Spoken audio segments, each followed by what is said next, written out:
Roughing It by Mark Twain. Chapter 38.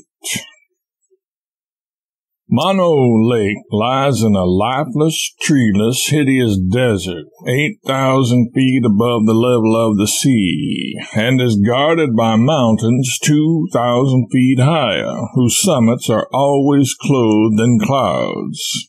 This solemn, silent, sailless sea, this lonely tenant of the loneliest spot on earth, is little graced with the picturesque. It is an unpretending expanse of grayish water, about 100 miles in circumference, with 2 islands in its center, mere upheavals of rent and scorched and blistered lava, snowed over with gray banks and drifts of pumice stone and ashes, the winding sheet of the dead volcano, whose vast crater the lake has seized upon and occupied.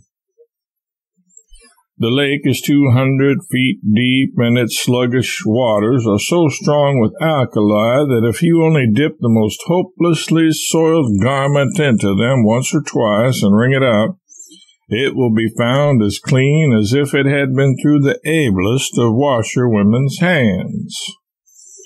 While we camped there, our laundry work was easy.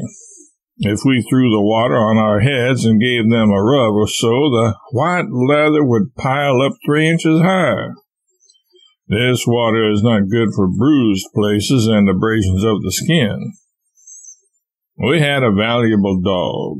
He had raw places on him. He had more raw places on him than sound ones. He was the rawest dog I almost ever saw. He jumped overboard one day to get away from the flies, but it was bad judgment.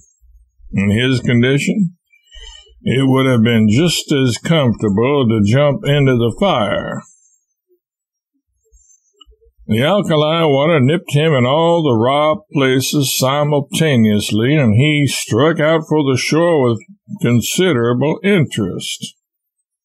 He yelped and barked and howled as he went, and by the time he got to the shore there was no bark to him, for he had barked the bark all out of his inside, and the alkali water had cleaned the bark all off his outside, and he probably wished he had never embarked in any such enterprise.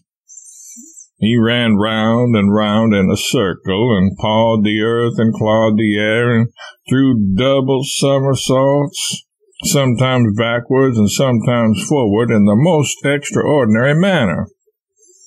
He was not a demonstrative dog as a general thing, but rather of a grave and serious turn of mind, and I never saw him take so much interest in anything before. He finally struck out over the mountains at a gait which we estimated at about 250 miles an hour, and he is going yet. This was about 9 years ago. We look for what is left of him along here every day. A white man cannot drink the water of Mono Lake, for it is nearly pure lye. It is said that the Indians in the vicinity drink it sometimes, though. It is not improbable, for they are among the purest liars I ever saw. There will be no additional charge for this joke, except to parties requiring an explanation of it. This joke has received high commendation from some of the ablest minds of the age. There are no fish in Mono Lake. No frogs, no snakes, no pollywigs, nothing, in fact, that goes to make life desirable. Millions of wild ducks and seagulls swim about the surface, but no living thing exists under the surface except a white, feathery sort of worm, 1/2 an inch long, which looks like a bit of white thread frayed out at the sides. If you dip up a gallon of water, you will get about 15,000 of these. They give to the water a sort of grayish-white appearance. Then there is a fly which looks something like our housefly. These settle on the beach to eat the worms that wash ashore. And any time you can see there a belt of flies an inch deep and 6 feet wide, and this belt extends clear around the lake. A belt of flies 100 miles long. If you throw a stone among them, they swarm up so thick that they look dense like a cloud. You can hold them underwater as long as you please. They do not mind it. They are only proud of it. When you let them go, they pop up to the surface as dry as a patent office report and walk off as unconcernedly as if they had been educated especially with a view to afford an instructive entertainment to man in that particular way. Providence leaves nothing to go by chance. All things have their uses and their part and proper place in nature's economy. The ducks eat the flies eat the worms, the Indians eat all three, the wildcats eat the Indians, the white folks eat the wildcats, and thus all things are lovely. Mono Lake is 100 miles in a straight line from the ocean, and between it and the ocean are 1 or 2 ranges of mountains. Yet thousands of seagulls go there every season to lay their eggs and rear their young. One would as soon expect to find seagulls in Kansas. And in this connection, let us observe another instance of nature's wisdom.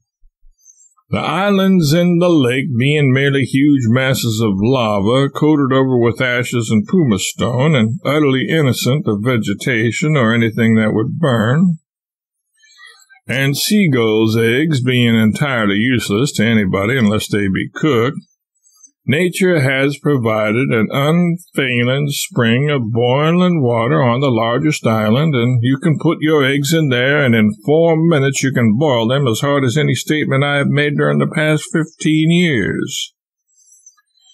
Within 10 feet of the boiling spring is a spring of pure, cold water, sweet and wholesome.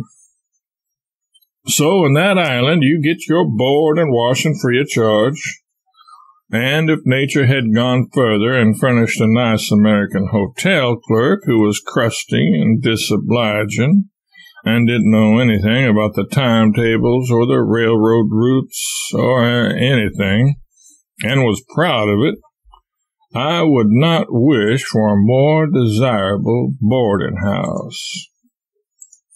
Half a dozen little mountain brooks flow into Mono Lake, but not a stream of any kind flows out of it. It neither rises nor falls, apparently, and what it does with its surplus water is a dark and bloody mystery. There are only 2 seasons in the region round about Mono Lake, and these are the breaking up of one winter and the beginning of the next. More than once in Esmeralda, I have seen a perfectly blistering morning open up with the thermometer at 90 degrees at 8 o'clock, and seen the snow fall 14 inches deep and that same identical thermometer go down to 44 degrees under shelter before 9 o'clock at night. Under favorable circumstances, it snows at least once in every single month in the year in the little town of Mono. So uncertain is the climate in summer that a lady who goes out visiting cannot hope to be prepared for all emergencies unless she takes her fan under one arm and her snowshoes under the other. When they have a 4th of July procession, it generally snows on them, and they do say that as a general thing, when a man calls for a brandy toddy there, the barkeeper chops it off with a hatchet and wraps it up in a paper, like maple sugar. And it is further reported that the old soakers haven't any teeth. Wore them out eating gin cocktails and brandy punches. I do not endorse that statement. I simply give it for what it is worth. And it is worth, well, I should say, millions. To any man who can believe it without straining himself. But I do endorse the snow on the 4th of July. because I know that to be true.